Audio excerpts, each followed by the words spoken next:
Hello everyone, we are members of batch 2 and this is our project Automatic Inductor Coil Wetting Machine. My name is Abhimanyu. I am Manoj Kumar. I am Saran. I am Kumar Siddharth. I am Madhu Kumar. I am Kedash. So this is the connection box where we have our main Raspberry Pi microcontroller and the relay module and the stepper motor drivers and the DC motor drivers with side. This is a power supply model. We are using switch mode power supply whose input is 230 volt AC and output is 24 volt DC, which is further regulated as 5 volt and 12 volt DC, which is the required voltage for our operations. This is our text interface. It charged by micro USB cable. This is interface with a Raspberry Pi by HDMI cable. It helps us to human or user to interface with the machine by giving the number of turns and the number of coils. We are using e-stop and on-off switch. E-stop is directly connected to SMPS module. On-off switch is used to turn on or off entire machine process.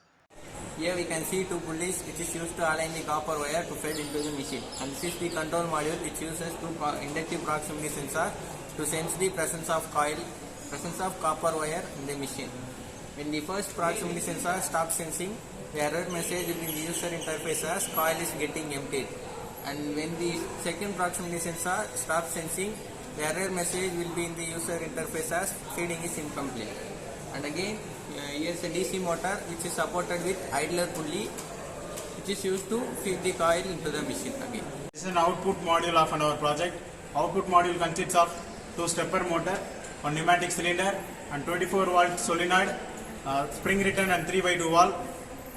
And the stepper motor 2 is used for winding operation, and the stepper motor 1 is used to ensure that overlap is not occurred, and the cylinder is used for cut the wound coils, and the solenoid is used to actuate the cylinder, and these are the blocks used to align the wire. Now let's see the working of our project. This is the password screen where we have to enter the password. And this is the screen where we have to select the number of turns that our coil needs to be wound.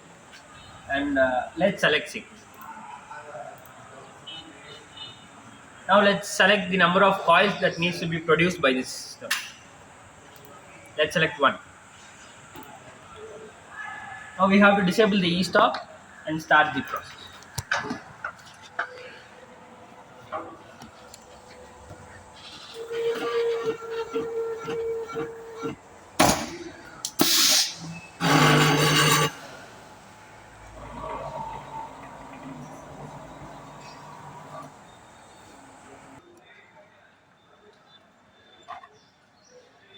And this is the output produced by our system.